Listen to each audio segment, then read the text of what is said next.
forces here for this Of course. Facebook Live. We're going to talk about a lot of different things. There's our two states, Jennifer, Georgia and Florida, have certainly been a big topic of conversation nationally, sure have. Yeah. and certainly on our newscast. I know I do want to ask you first. You're in studio. I'm at home. This is kind of what we're doing these days with our tech family. How are you guys doing over there at 11 Alive, and is everybody safe and good? Yeah, we're doing all right. I think we've made a lot of adjustments, and we've continued to try and make those adjustments as everything's kind of been unfolding here with the situation. But we are kind of in a groove now. As you mentioned, I am one of the people that are coming into the station every day, but we have just a small core group, the same people that are coming in. And then most of our other staff, everyone, sales, marketing, our reporters are not coming in. A lot of folks, as I'm sure y'all are doing, are working from home and getting the job done from outside the building. So we're missing everybody a lot, but thankfully we have technology like this, so we can continue to connect. It amazes me what our teams have been able to do, both at 11 Alive and TSP CBS here in Tampa. Almost all of us are working from home. I'm one of the only anchors in the building. We've got about 4 people on at night. Everybody's safe, everybody's doing well, and we're still doing our jobs the best that we can to make sure we keep everybody informed. Yeah. But the big topic of conversation and what I wanted to kind of bring both of us into, Georgia's obviously making headlines today. They're moving forward. Today was the first day that Governor Kemp allowed barbershops, salons, bowling alleys, those kind of businesses to reopen in the state. In Florida, beaches are starting to trickle open all across our state here in Florida. So let's start in Georgia for a minute, since that's happening today. And Jennifer, this happened this morning. I mean, what has the reaction been? What has the process been like? Are businesses scared to reopen? What is the feel right now in Atlanta and Georgia? Well, we're getting a little bit of everything. Governor Kemp made the announcement on Monday that those businesses that you listed, tattoo parlors, massage therapists, things like that, could also open today. And then on Monday, we'll also have theaters, and then restaurants can begin their in-dining services once again, where before they were just doing the takeout and the pickup orders. So we're preparing for that as well in the coming days. We actually did a poll here at 11 Alive, and we had tens of thousands of people weigh in and respond. And for the most part, overwhelmingly, people did not agree with this decision. As a matter of fact, we actually had a protest at the governor's mansion earlier today. People driving by, honking their horns with signs, voicing their disapproval, saying it's too soon for all of this. The governor had left. He was not there. He is actually surveying some storm damage in another part of the state. But that just goes to show how strong people are feeling about this. We do have some people who are saying, yes, this is a matter of survival. We need to get back to work. A lot of people saying that it's about choice. One of our anchors actually interviewed the governor earlier this week, and Governor Kemp said that this is not a mandate, it's an opportunity for people to go back. And so some people are seeing this as a choice, but we are hearing from a lot of businesses that are saying we're going to wait, continue to kind of see how things play out a little bit. We also saw a couple companies who said, yes, we are going to reopen, and then kind of start walking it back. There was a spa that kind of came back and said, we decided we're not going to do that. We heard back from our customers, our employees, and decided we're not going to go that fast. I believe LA Fitness was another group that said they were going to reopen on the day that they were allowed. And again, they kind of came back and said, we're going to wait a little bit. So we are seeing a lot of people saying, it's not the time right now. We will wait a little bit longer. But another big issue we're running into is people trying to follow the guidelines that the state is giving in terms of people reopening, saying you need to have these safety precautions, these masks and gloves for yourself, your staff, and your customers. And a lot of people are saying they don't think they have the PPE, the personal protective equipment, to be able to reopen. We can't find gloves. We can't find masks. We don't have the thermometers to be able to test our employees and stuff when they come in. So that's another challenge that business owners have told us that they're running into as well. What about y'all? I know the beaches have been a big topic. And I mean, even for probably the last week or so, with people coming down there, we've seen images of the beaches pretty full. Yeah, our governor, Ron DeSantis, here in Florida, got some heat for not immediately closing beaches statewide after pictures and video of those spring breakers in Clearwater went viral all across the world. And he's taken a lot of heat for that. However, we did see, mayors in specific areas really shutting down beaches. And it seemed to be a conceded effort across the state. Eventually, every beach was shut down. Now they're starting to gradually open. I believe, as we reported a few nights ago, there are 13 counties in Florida that either have gradually opened up beaches or have them open for restricted access, like exercise. So that's happening. It just happened in our region, basically our DMA in Sarasota, beaches on Monday will open, and just for exercise only. And there has been a lot of conversation about this, Jennifer. And I think the one big misconception is when Jacksonville beaches opened, and this was, I believe, on Monday, there was this or last Friday, actually, it was a week ago today, there was this misinformation about mass groups and pictures of all these people gathering. And when you saw some of the overhead footage, and one of our reporters did this story a couple of days ago, it actually wasn't as bad as was portrayed on some of the national outlets. So look, I get the confusion, and there are a lot of people. We did this on a Facebook Live 2 nights ago between one of my anchors, Carolina, and I. And a lot of people are like, don't open the beaches. This is just allowing the virus to spread, because we're actually doing a pretty good job here in Florida of flattening the curve. I don't think we're there yet, even though our governor has said that we are. I don't think we're there yet, but a lot of people are worried that this will have this virus spread. And I know that's certainly concern in Georgia too, with businesses starting to reopen. It is. We've had a lot of controversy on this, whether or not to go forward with this gradual reopening. One has been the mayor of Atlanta and various mayors throughout the state who said they didn't have any heads up that this was going to happen. Albany, Georgia has been a big hotspot for our state and the nation as well. And many of these mayors are saying they did not know. I saw that mayor on the Today Show of Albany saying that he had asked for, special clearance given their circumstances and situation to not have this happen. And that's not the case. When the governor made this announcement about the reopenings, he said that local governments can't restrict any more or any less than what the order was from the governor. And so there has been some frustration there. The mayor of Atlanta, Keisha Lance Bottoms, told us earlier this week that she actually put on Twitter, she received a racist tweet. Someone called her a racial slur and said, just open Atlanta. And so that was very shocking for a lot. She also said that her son, a teenage son, received a similar message, and her daughter was looking over her shoulder when the message came in. So a lot of strong feelings out there. President Trump also weighing in on the decision of Georgia's he wasn't happy with Governor Kemp. He said it was a little too soon. He has, and he's mentioned it several times during his coronavirus task force briefings. He actually sent out a tweet today as well, saying that he did not give the okay for some of these businesses, probably referencing the barbershops, the salons, the things of that nature, the spas. And I think that's been a lot of what people have been wondering about. Do we have to get salons open, especially since, there's that closeness, that proximity that people have to have a service like that. Talking about our bowling alleys truly necessary. And again, the governor's stance is that this is just an opportunity for those businesses to kind of get back up and running as necessary, saying that every county in the state isn't the same. And Jennifer, we're on Facebook right now. We're streaming this live. Again, Ryan Bass here from our CBS station in Tampa. Jennifer's joining us here from 11 Alive in Atlanta. And I just want to read, this is the juxtaposition here. We have just a couple of comments back to back. Roxy says, keep Florida closed. Cindy says it's too soon. Eddie says, open up Florida. Tammy says, we're good here in Georgia, too much false hype. There's such a polarization with this of what to do, because yes, I get it. There's a lot of people that want to get back to work. I have so many friends and colleagues and family members that are like, I just want to get back to work and get back to normal. But I think the fear is this second wave that we haven't, not even the second wave, that we haven't flattened the curve yet, and that this could cause this virus to spread even more. And I think that's where the caution comes in. I do want to ask you this specifically, because this is something that I was curious about. And, obviously we know the population of Atlanta specifically has a very large minority population. Yeah. It's a fact that this virus hits, our minority populations, our African-Americans, very hard, for a number of different reasons.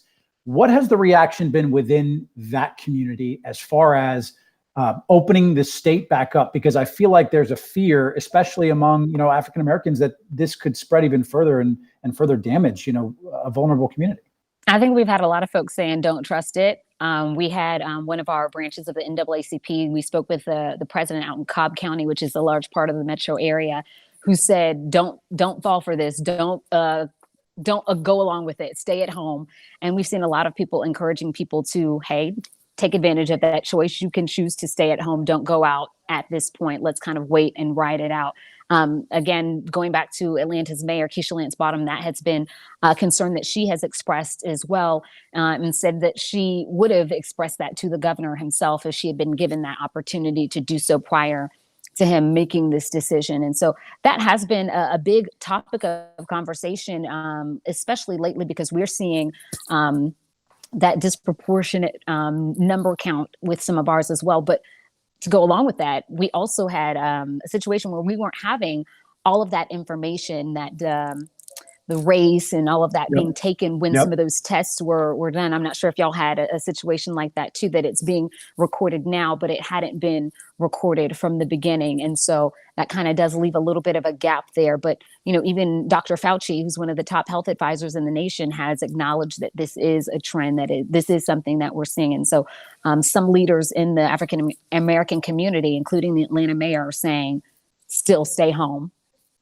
And I think part of the issue is, you know, a lot of our Black communities are working in those jobs, those essential workers that are put on the front lines here, you know, that are basically could be exposed to this virus. And so I think there's a lot of concern. There's certainly concern in Florida and some of our areas. I know in some of our African American communities, they're, you know, basically unsure of when can we go back out, when can we return to normal. Yeah. And I think that's part of the issue here. Yeah. I think that's a big concern for a lot of people. I mean, the governor did say, along with this gradual reopening, we're not reopening schools again. There's still going to be distance learning through the end of the academic year, but it's still like, well, when? And I know people want to return, but, you know, just even monitoring things on social media, people want to go, but they're like, I don't know if now is the time. And so I think that's just the tug of war. I think people are waiting. We've heard a lot from some of our viewers who have been writing into us or sending videos into us, who are saying that they want to hear it expressly from medical professionals to say, okay, now it's okay. And I'm not sure that we have that word from that is satisfactory enough for enough people to go about their lives as they would like to. Now, I know you had mentioned Atlanta's mayor kind of being in opposition, Albany's mayor in Georgia being in opposition of the governor. In our state, in Florida, Tampa Mayor Jane Castor has been very opposition of Governor Ron DeSantis. I know Mayor Kreisman in St. Petersburg, two of our biggest counties, Pinellas and Hillsborough, have both been critical of the governor, not acting fast enough, not taking it seriously enough, at least in their eyes. This divide between mayors and governor, is this causing a lot of confusion? I mean, are you seeing businesses, people just not sure what to do? Because it certainly has been that way in Florida. There was like, wait a minute, can I leave my house? If I can, what can I do? Is there a curfew? Is there not? Are the beaches closed? Are they not? It's caused widespread confusion in Florida. That's a good question. I think we did deal with that more so at the beginning of all of this, because different municipalities were doing different things. People were calling on the governor to, we think you should do X, Y, Z, and that may not happen. And so all these different counties and cities were doing their own thing, and nobody was on the same page. So are you okay if you leave this county and go into this one? And the rules are different. Once the governor put the statewide shelter in place order, I think that calmed down. And I think that may be also reason why they said no municipalities can go any further or go any less than this statewide order, to kind of stop that piecemeal situation that we found ourselves in as we began this process. And so everyone's on the same page right now with, hey, these businesses are able to reopen. But it's just one of those things where if you want to go somewhere and you want to patronize a business, if you want to open, then you have to share that information or seek that information for if that establishment is actually open and functioning at this particular juncture, because it's not a back to normal. It's not a back to business as normal.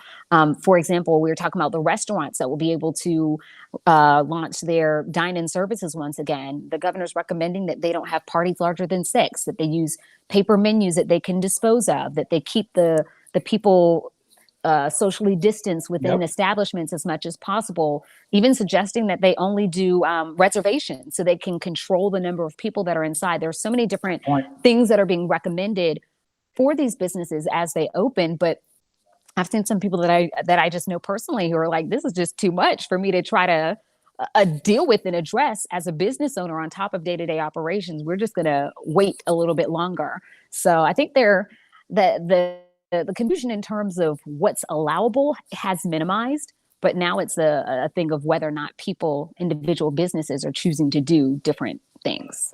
And Jennifer, I think it's individuals, period, because I think there are still going to be a level of people, at least there will be in Florida, who are cautious, even when given the green light to, okay, because the IHME projections, which is what the White House has used, has said Georgia's June 22nd is when they should stop socially distancing, at least release those restrictions. Florida's not too far behind. Florida's June 11th. So you're talking months out with this projection, which the White House has used and, which President Trump and his task force has been touting, that says June. But again, we're in April and we're starting to, reopen some businesses. Do you feel that sense that people are going to be cautious regardless of what the directive is from governors and down? I think it depends. I think with more time, we might see some of that. I think right now, a majority of people that we're hearing from are okay with as much as possible, given their particular circumstances for work and life, that they're like, okay, I'm okay. I would rather err on the side of caution and stay home. As time continues to go by, I don't know if we'll see more people who are willing to say, okay, I think we're all right now. And I think we're just going to have to wait and see how things shake out. I did want to go back and mention, though, there has been a lot of, opposition back and forth with people who disagreed. But I will say that our senators, David Perdue and Kelly Loeffler, who are actually serving on the president's Reopen America team, have come out and said that they are in support of the governor's actions to go ahead and get the state reopening. So there are people in his corner that agree with this, say that this is something that we need to do. But there are a lot of ramifications. A lot of us have, a lot of states have put off elections as well. And so that's something that we're going to have to wait and see in terms of when we do reopen and how we reopen and what we're able to do going forward. Without question. And Jennifer Bellamy, Ryan Bass here, again, sister stations, Atlanta and Tampa joining you here. I thought this was a fascinating comment, and I've seen this actually asked a few times. Malaya, I believe, said, why aren't the governors following the federal restrictions noting you have 14 days of consecutive declines prior to opening? That's a very good question. And we actually addressed that on our Nightside show a few nights ago. So this was a recommendation by the White House Coronavirus Task Force that you should see 14 consecutive days of a decline in cases before relaxing some social distancing practices and allowing businesses that aren't essential to start reopening. Georgia is going against that. Florida has seen a decrease, but it's been, a couple of days down, a jump, Yeah. So the question is, why aren't they following this? Well, Dr. Deborah Birx of the White House Coronavirus Task Force actually came out and said, look, these are just recommendations. These aren't mandated guidelines. Governors have the power, as we know, to do what they choose. Have you seen that conversation going on and people asking, wait a minute, the White House is saying 14 days, we're not following that. Why not?